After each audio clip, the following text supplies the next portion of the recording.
Hi, friends. Welcome to season 3 of Dysfunction Exposed. Woo! Season 3, can you believe it? Time is obviously flying while we're having fun. Nah, kind of. So, following on from season 2, being called Primary Concerns, season 3, I have decided to name Secondary Complications because this is the phase we're going through. We're going through the next 5 years of secondary school. Yes, it has its own season. It was very fucking horrific for me.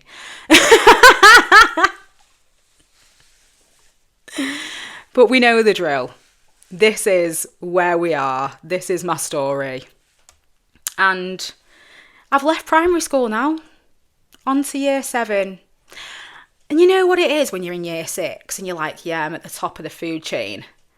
And then you get into year 7 and you're like, oh shit, I'm at the bottom of the food chain. Yeah, that.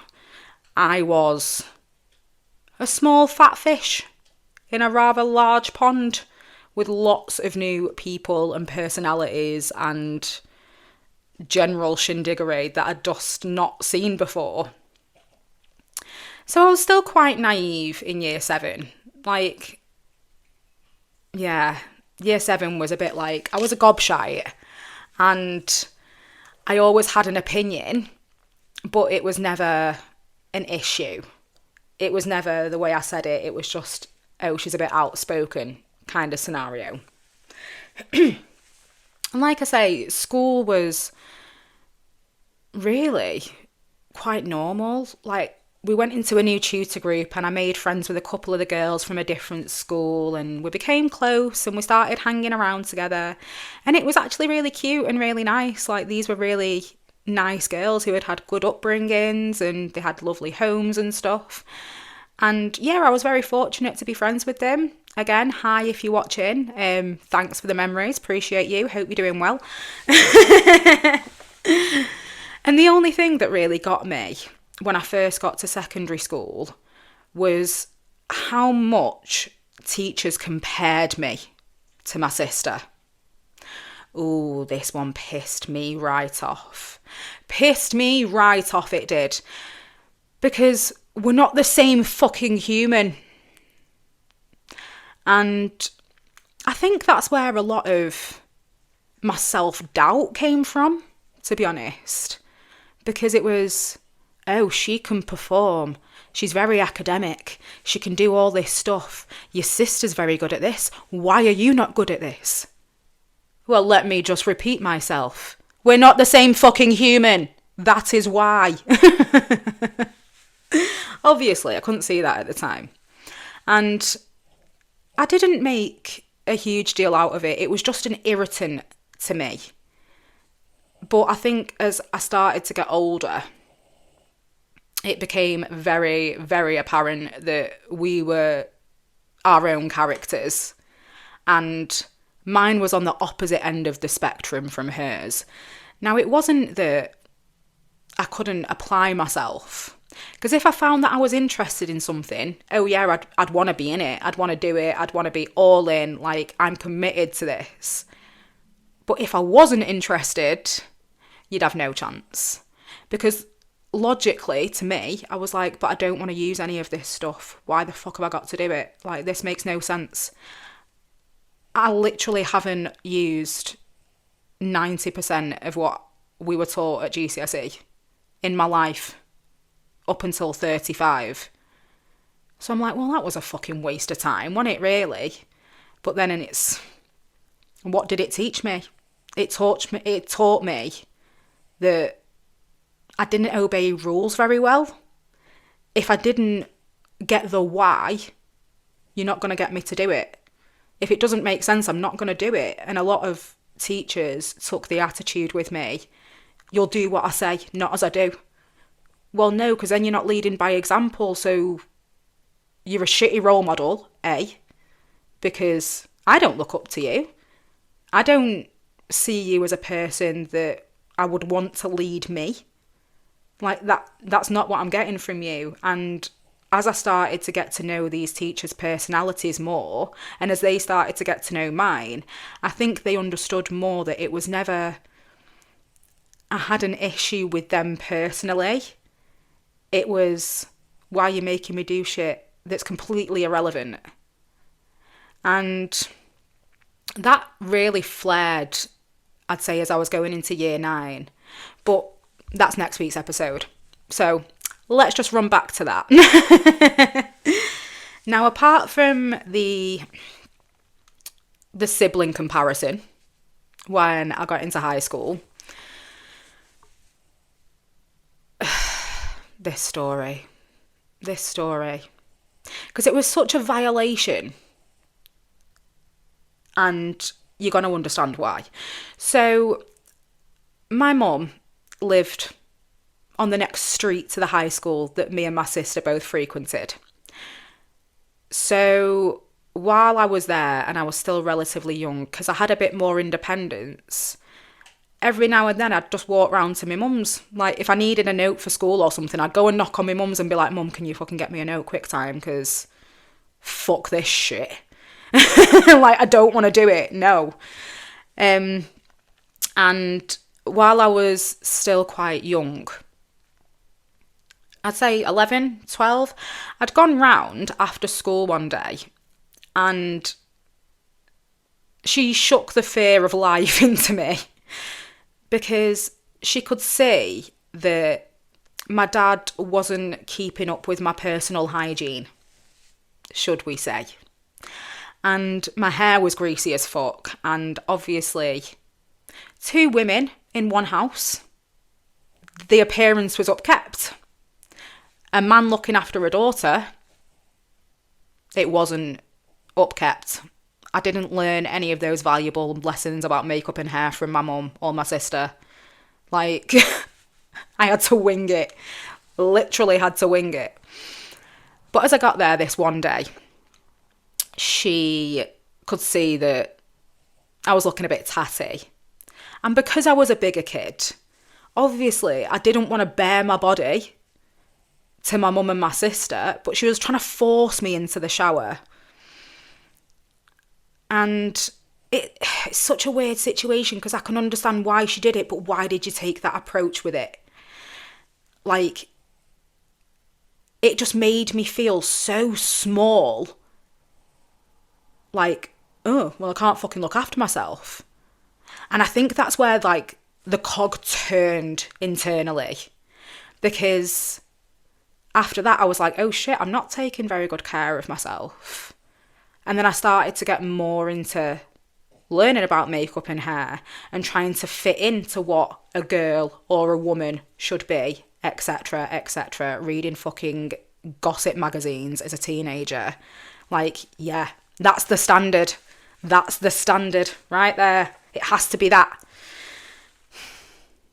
I was like fucking 15 stone when I was like 11 years old. Like, I should have been more worried about my weight than my outwardly appearance at that point, but I wasn't. So, because it was the backup plan for every bit of comfort that the parents had for when they were neglecting me, I suppose.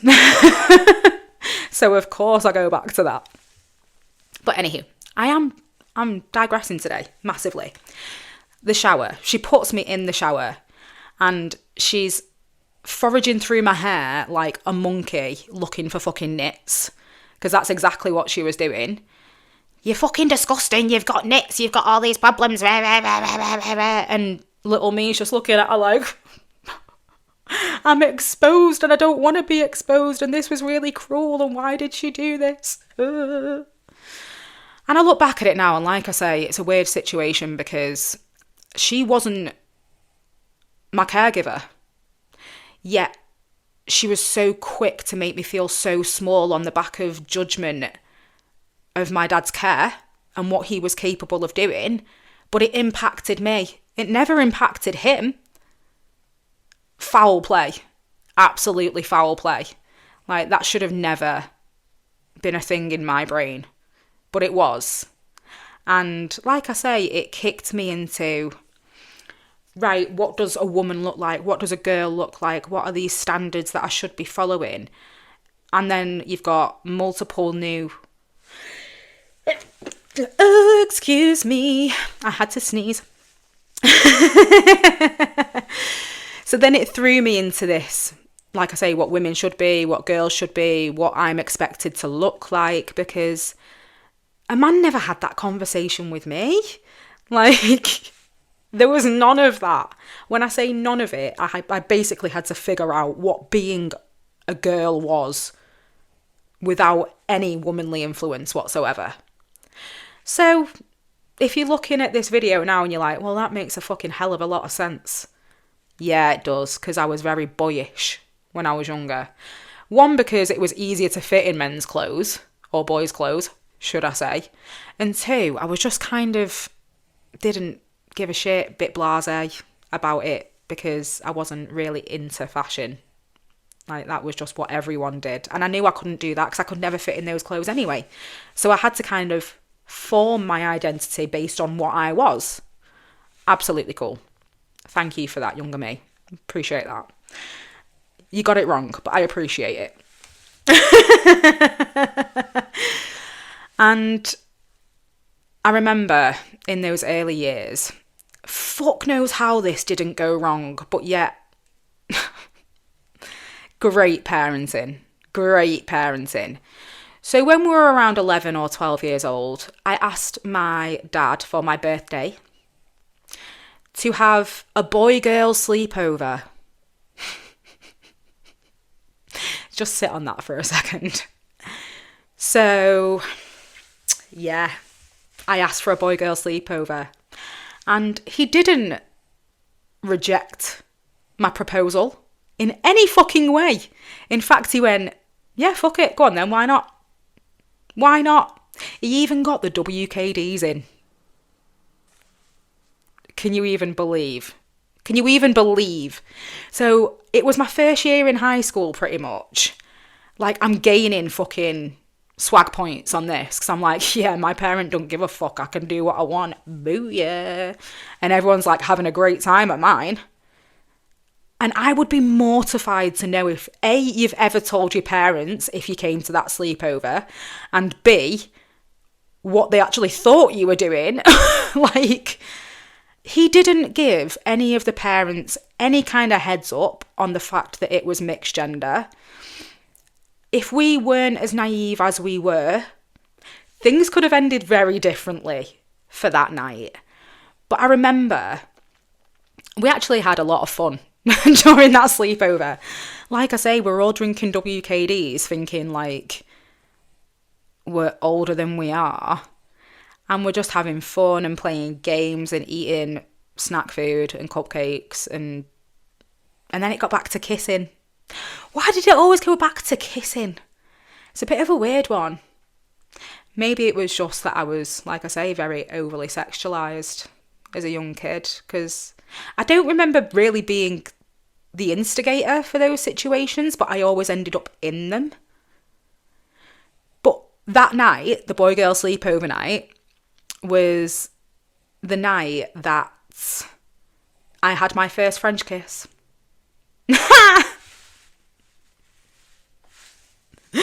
Oh, my days. And it was fucking awful. As most first experiences are. It was fucking awful. Like, it wasn't a bad kiss, but then it was very slobbery. Very sloppy. Just wasn't the experience you hope for. Like, I've been having some nice kisses up to this point, and then that happened, and I was in the utility room at the time, and I remember looking at the freezer, and the washing machine was next to it, and just thinking, this must be what a washing machine feels like.